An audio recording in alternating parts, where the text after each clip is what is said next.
Most people who choose to do this would just be ranking every Elden Ring DLC boss, but I'm going to take it a step up. We are going to be ranking every main DLC boss. We have a lot to go through, but let me quickly tell you my criteria on how I will be ranking these bosses. 1. I will only be ranking the boss itself, so I won't be talking about the level leading up to the boss or the miserable runback some of them have. I'm looking at you, Gank Squad. 2. I will only be doing Shadow of the Erdtree's main bosses, so no Catacomb dungeons and no Golden Hippos. 3. If the boss is a reuse or an updated fight, I'll try and mention it. Rather than that, we have a lot of bosses to go through, so let's get to it. The absolute worst DLC boss is definitely Luden Zolin. I actually don't think Ava is a terrible fight, but these two are just really bad. They definitely feel like the Godskin duo of this game where they are just a piss poor asset stretch. I usually have a soft spot for duo bosses, but this boss and our next boss simply do not cut it. I can at least say these guys made me think a little bit and had me focusing on which one I should kill first. I would always fight Sarah first and get the range guy out of the way. As long as you don't get completely ganged up by these three, I think the fight should be pretty manageable. These three definitely could have been the worst boss if they were just a bit harder, but luckily they don't have bloated health bars or super bursty damage. My kill took me close to 7 minutes, so this fight is all about finding the right openings in my opinion. Sticking with Dark Souls 2 is our Blue Smelter Demon. Overall, the Smelter Demon fight is just okay. It doesn't do anything over the top spectacular, and the only thing I remember the blue variation doing differently is having some different timings on his attacks. I recently beat this boss a little while ago, and he was oddly enough the last Souls boss I needed to beat to check off the 100% completion. Let's do a what if and say that Blue Smelter Demon was the only Smelter Demon. I would have thrown him up a few notches, but I still wouldn't say he's anything over the top crazy. Leading us to our first Dark Souls 3 boss is the Champion's Gravetender. Overall, Dark Souls 3 bosses are still some of FromSoft's best work, but these two were not it. They definitely feel thrown in just to say Ashes doesn't have one single boss. The giant wolf was seen a bit earlier in the DLC, and the NPC fight isn't really that special. I actually had to look back at my footage when I killed this guy during my Soul Level 1 run, and I don't even remember much of what he did. If you are doing a challenge run, you usually remember a thing or two about certain bosses, but this boss fight is so lackluster and banal that it goes down as one of the least memorable for me. These sort of PvP oriented fights are usually a hit or a miss. If you have two people that are equally skilled or don't PvP that much, then it can usually be a fun experience. But if you have that one guy who knows everything about PvP, then you'll just get mollywopped and it won't be much of a fight. If you just simply don't get an invader or you play offline, this boss is just an all-around lame experience. FromSoft has not done a PvP fight in a little while now, and I would say that's for the better. I would say Ava doesn't do anything over the top spectacular, but she isn't a bad boss. If anything, I'd say she's a bit boring. She's in the really weird spot of not being offensive, but being so terribly forgettable that I have to look up footage of what she actually does. I think her physical character model is interesting, but there's not much else that sticks out about her. I absolutely adore the big 3 Bloodborne DLC bosses, but the other two are pretty forgettable. Lawrence is an updated take on Cleric Beast where his first half is mostly the same, but the last half is completely new. His second half feels super tanky and bursty when you are in New Game Plus, so I rarely have any enjoyable moments with this guy. That's all without mentioning that you are not doing a whole lot during his second phase. It's a lot slower in pace and becomes a bore pretty quickly. FromSoft has definitely done better reuses in their games, and I tend to skip this guy on repeat playthroughs. As much as I love Bloodborne, I have to admit this boss is pretty weak. You kind of just look around and hit whichever one you want. They do have a few interesting spells, and the scenery is interesting when they summon those obstacles you need to dodge, but it's something that's not that memorable. I at least think the music is kind of neat, but there's nothing that's really over the top here. Ilana in Dark Souls 2 isn't technically a reuse, but reuses assets pretty well. As much shit as Dark Souls 2 gets from me and the community, I can at least say it has some thought put into it when they reused assets here. Ilana isn't hard by any means, and she's pretty squishy when you ferociously attack her. The main way she gets her challenge is how she reuses content. She can summon some pretty basic skeletons or Velstadt, the boss from the base game. The trade-off she brings to the table is that if you're patient and you choose your time to attack wisely, you can almost completely ignore her summons and whack at the bitch's face. Since we recently came off of Elden Ring's DLC, I remember Gaius quite well. There are two sides to his coin, not using Torrent and using Torrent. Not using Torrent feels way harder to me, and it feels like FromSoft wanted you to use Torrent most of the time with Gaius. I found Gaius to be extremely fast and relentless when I was dismounted, but with Torrents there are legit qualities here. I think Gaius could have been one of the better bosses if FromSoft gave Torrent buffs for the DLC. Imagine if From Software decided to make Gaius feel like a joust of war. Gaius' mount is far more powerful and aggressive, so I can understand someone not thinking Torrent is a viable approach. Honestly, I think Gaius is the type of boss that he has a lot of shiny golden nuggets, but they're just covered in shit. This definitely could have been one of the best bosses ever if FromSoft updated Torrent for this DLC, or at the very least, for his fight. I definitely don't think Sin is a bad fight for his time by any means. He doesn't do or have any specific move that I think is just complete bullshit. The main reason I have him below Calamite is for two reasons. One, I think Calamite looks cooler, and two, I dislike how my weapon would always break during his fight. Magic players definitely wouldn't have this issue, but in the footage on your screen, my weapon broke. It's really just an annoying thing to deal with, even if repair powder does exist. But as I said, I don't think Calamite is far better than him, so let's talk about Calamite next. I think Calamite's boss arena and general look are definitely cooler than his moves. He was the best dragon boss for a while, and I think he's an interesting case study for how FromSoft has improved their dragon fights. I think FromSoft's dragon bosses especially have kept improving as time has gone on. I like Midir and Placidusax close to equal, but I also think Bale is better than both. FromSoft definitely hasn't hit the highs of Gale for their knight-type bosses, for me at least, but their dragons literally never stop improving. We're going to stay on Dark Souls 1 for a little bit longer, and now it's time to talk about the Sanctuary Guardian. His design alone seems to be an absolute hit or miss for some people. He has a scorpion tail, wings, horns. He looks like one of everything, and my question is, what is this thing? I don't know. I think he looks kind of unique. His HP is quite low, but I think he's a really good transition that helps people get back into the groove of Dark Souls 1 for the DLC. Oh, and if you want the definitive Dark Souls 1 challenge, go back to his boss arena and try fighting both at the same time. It is so hard. Manus is the big finale in Dark Souls 1, and he's definitely a boss that I've always struggled with, no matter how much practice I have. I feel like he's the absolute fastest boss in Dark Souls 1, and he's probably the fastest a boss could have achieved in Dark Souls 1's combat. He is definitely a good setup to Dark Souls 1 as a whole, and for that reason alone, I think he's a really good fight. Artorias is the stylish boss, Calamite was the best dragon at the time, and Manus encapsulates how far you were able to go as a player. I feel like he's an all-around well-balanced boss and doesn't have anything that sticks out as too powerful. Transitioning back to Dark Souls 2 is Sir Alone. I would say him and Fume Knight are the hardest bosses in Dark Souls 2, and I think Sir Alone crowns the difficulty argument. Dark Souls 2 definitely picked up the slack with their DLC, and this boss still holds up to this day. He also has a pretty cool special animation if you defeat him hitless. I can't think of another time FromSoft has done something like this before, so he gets free brownie points just for that. Back to Elden Ring is Romina. She's definitely the kind of boss that lets you lift your foot off the gas pedal in Shadow of the Erdtree. She's one of the easier bosses in that DLC, and she's right before the last Legacy Dungeon and the last super hard finale to Elden Ring. I wouldn't say she's particularly fun to fight, but her enjoyment comes from her pretty colors and the way she was animated. She's probably my second least favorite Shadow of the Erdtree boss, but she's still fine. We have another Shadow of the Erdtree boss to talk about, and it's the Mother of Fingers. I think the last two bosses we have covered are more interesting fights to look at than engage with. The Mother of Fingers does a lot of unexpected moves and looks extremely unique to me. That's what makes her engaging. I couldn't realistically predict what was coming next. My favorite move she does is the Frisbee Dive. I think it looks pretty funny, and as I said, I like seeing what she does.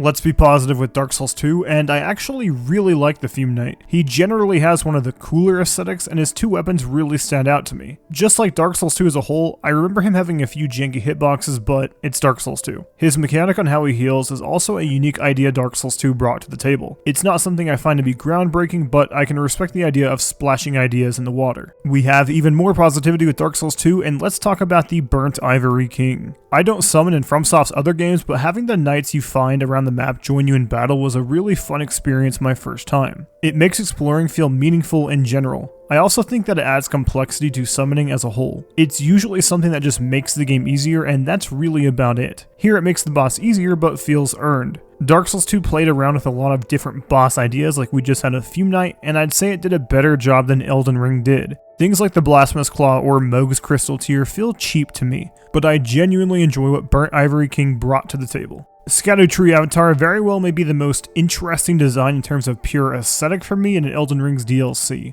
There's something about a giant sunflower doing funny things that makes me chuckle at the creativity. He's also a fight that I've kept oscillating on. The more I think about him, the more it changes. I used to think he's a pretty okay fight at best, but the next day I'd say he's one of the better bosses in Shadow of the Erdtree. I think he has a few interesting moves like his forward thrust, his explosion, and how he keeps reviving, but the rest of his moves kind of blend together in my mind.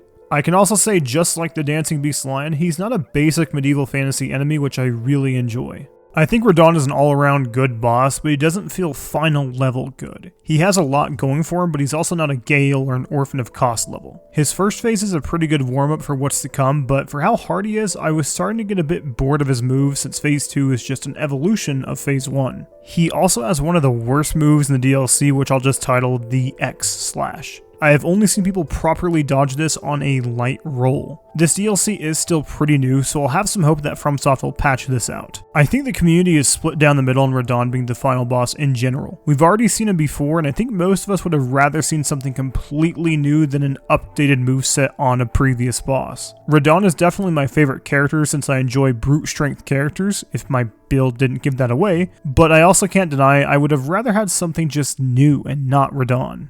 We're sticking with Elden Ring, and this one is the Putrescent Knight. I have a soft spot for this boss for one main reason. I typically enjoy duo fights way more than the average person. Sister Frida, the Demon Bats, Ornnsmo are some of my favorite fights. There's something that just clicks with me when I have to unlock my camera and worry about two enemies at the same time. I got strong duo vibes from this fight when I was being attacked by the knight, and then the horse would do a quick follow-up attack. That's definitely the closest I get to a proper duo fight in all of Elden Ring. From Software, please, some of the best bosses are duo fights. I really want to see another proper duo boss in your next Souls game, because Godskin Duo and Duo Guardian Ape aren't good. I freaking love Artorias. By no means is he my favorite boss, but I simply cannot deny his legacy. He was such a milestone in boss design when he initially came out. He was without a doubt the best knight-type boss for the longest time, probably up until Gale. There's something about his style that just really speaks to me, and the way he attacks and flips is simply unforgettable. If you play one of FromSoft's newer games and go back to Dark Souls 1, you may find the animations to be a bit stiff and janky, but Artorias doesn't really have this issue for me. I just have to say it again, I freaking love Artorias. And I don't think Dark Souls 1 needs a remake, but if we threw out the hypothetical and say that it was going to be remade, he would be my #1 boss I just had to see. He also laid the foundation for Gale, so he's pretty awesome for that too. Knocking out another Shadow of the Erdtree boss is the Dancing Lion. The longer I think about this boss, the more I actually like him. He generally just looks interesting. What I like most about him is that he doesn't look like a generic medieval fantasy character that we definitely could have seen here. There's a lot of things I vibe with, but I really like his different elements he can use. I thought it was fun having to master each one and having to quickly snap my brain depending on which one he had. I've also heard some people say they get a bit creeped out at the end of his cutscene where he stares at the camera, but I don't know, it doesn't send any chills up my back. Now we have Midir, and he used to be the gold standard for a dragon boss fight. He wouldn't fly around for too long, he doesn't have stiff looking animations, and his HP isn't completely bloated if you attack his head. I remember Midir used to be somewhat controversial when the Ring City initially came out. The official Dark Souls Twitter account had to make a comment on his difficulty saying that he is the ultimate challenge for Dark Souls players. I think Bale eventually took the spot for Best Dragon, but Midir is still a really solid fight. The Lord of Frenzied Flame felt like a Dark Souls 3 boss to me in a lot of fun ways. He doesn't have an overabundance of long attack string combos where you are doing a dodge roll simulator, and he doesn't have some insane bursts like some of other Elden Ring's bosses. He's definitely one of the most fair and balanced bosses in my mind. I do wish you only had to do his first phase once since it got tedious after the third time. I also used to think his dive bomb was guaranteed damage that you just had to take, but my friend proved me wrong. I think this boss is an all-around stellar fight and feels a lot like a Dark Souls 3 boss. I called it in my other Elden Ring video, and I have to say that I was right. Mesmir is definitely the fan favorite in Shadow of the Erdtree. I don't think he has any major flaws and was a well-executed boss. He has style, flashiness, and a really good cutscene. I know this isn't about Mesmir himself, but Shadow of the Erdtree didn't have many cutscenes. Anyway, I think what caught me off guard the most with this fight is how FromSoft stepped back on the major delayed attacks in some of the other base game bosses. I remember thinking his snakes in Phase 2 were going to have a really awkward looking delay, and they didn't, so FromSoft improved. Good job. Cutscenes make a boss memorable. As I said with Mesmir, the cutscenes in Shadow of the Erdtree were pretty disappointing. R'hllana is one of the best bosses in Elden Ring's DLC, and she desperately needed one. Imagine if Lady Maria didn't have her cool cutscene and build up with the NPCs calling out to her. She definitely would not have been as memorable. I think Rolana and Lady Maria have a lot in common in the way they fight and how they move. I feel like if I asked Miyazaki if Lady Maria was the template for designing Rolana, he definitely would be giving me a head nod in approval. Going back to the Souls game that's still my favorite, and that's Bloodborne. Something that the old hunters undeniably did better than Elden Ring's DLC is, again, the cutscenes. The Orphan's cutscene is so odd and bleak to me that I can't help but ponder on it from time to time. I also just love his arena. That's another thing that Elden Ring's DLC didn't really do for me. A good boss arena and cutscene just gives it some style. The Orphan is extremely fast, relentless, and I think he highlights Bloodborne's combat. Going all out and welcoming trading to get your rally heals is something that the dodge then attack system doesn't offer for me. I really hope From Software goes back to the drawing board and does a Bloodborne spin-off of some sort. It's been too long and the game is coming up on its 10-year birthday. Going back to my soft spot with duo bosses is Sister Frieda. I think she is all around the second best duo boss in the series, but she's kind of just barely a duo boss. Only a third of her fight is a 2v1. She is definitely a longer fight with all the phase transitions, and she was really hard for me personally. I was having a hard time understanding her invisible moves she would do until I forced myself to master the boss on my Soul Level 1 playthrough. Something that FromSoft hasn't done for me since Genichiro is the "holy fuck, it's not over yet" reaction. Her third phase caught me off guard so hard on my first playthrough, and it's not something I'll be forgetting anytime soon. Going back to Bloodborne is Rolana's twin sister. As I said in her section, these two just feel so closely related. I like Lady Maria more since she has an actual cutscene, better music, and I just generally like the gothic aesthetic more than the fantasy aesthetic in Elden Ring. Her first phase definitely could have benefited from some hyper armor, or she could have been a bit more aggressive, but phase 2 and 3 are still impeccable. She's definitely one of the most memorable bosses for me, and I really couldn't tell you why, but Bloodborne as a whole is just memorable to me. We're finally at Shadow of the Erdtree's best boss, and I have Bale crowning that spot. He feels straight up ripped from an action movie with how over the top his fight is. Things generally just look epic in his fight. I love his moveset and how he works, but he has more problems than Midir in my opinion. I had a lot more camera issues with Bale than I ever did Midir, but his moveset is just better than Midir's, so the camera issues are something I can put up with. There's something that I find so fun and fascinating about fighting a dragon with a completely bloated HP pool with such a massive size. FromSoft definitely delivered with this one. These guys are probably the closest to a perfect blend you can achieve with a duo fight. The first phase is the duo, and the second is the hard 1v1 encounter. These two also don't overlap their attacks that often, so you are mainly worrying about one's physical attacks and the other's ranged fire spit. It's a really genius system, and honestly, Elden Ring needed a true duo boss. I have been saying this forever, but imagine a real duo boss where one attack is swinging at a low angle, and one attack is swinging at a high angle. Imagine how flashy you would look jumping in between their attacks like you're going through a ring of fire. FromSoft, do not let me down with your next game because I need a duo boss. So Ludwig and Gale are the two bosses that are pretty much perfect to me. There's something I find fascinating with fighting a huge horse with a huge sword. His stature is so large and demanding that I can't not be intrigued with this fight. His mid-phase transition cutscene also may be the best cutscene they've ever produced. Bloodborne's DLC really did everything it needed to do. The base game bosses in Bloodborne are mostly a miss. You do have a few good bosses like Gascoigne, Gehrman, and Ligarius, but let's not pretend like the rest don't exist. I think Shadow of the Erdtree is FromSoft's best DLC, but that's not saying a whole lot. I am judging that by how much I enjoyed the content, and that DLC gave me a good 30 hours or so on my first run. But I can't deny, Elden Ring as a whole doesn't really hit the highs that Bloodborne and Dark Souls 3 hit. Yeah, I still think Dark Souls 3 has the best bosses that aren't Sekiro. Elden Ring probably has more bosses that hover around the A to S tier in quantity, but Dark Souls 3 has the highest quality bosses in the dodge roll combat system. I said before Shadow of the Erdtree dropped that if this DLC doesn't have a boss that tops Gale or Ludwig, I wouldn't hold anything against it because I think these bosses are pretty much perfect. I really don't know if FromSoft will ever recreate the magic that these two have. There's something about how Gale is the perfect Knight-type enemy to send off Dark Souls. If Artorias was the foundation for great Knight-type enemies, then Gale is the highest point you can achieve with boss design and Knight-type enemies. When it's all said and done, the Souls games still have the best bosses in any other game franchise, and I really can't wait to see what FromSoft does next. Thank you for watching, and I hope you have a good day.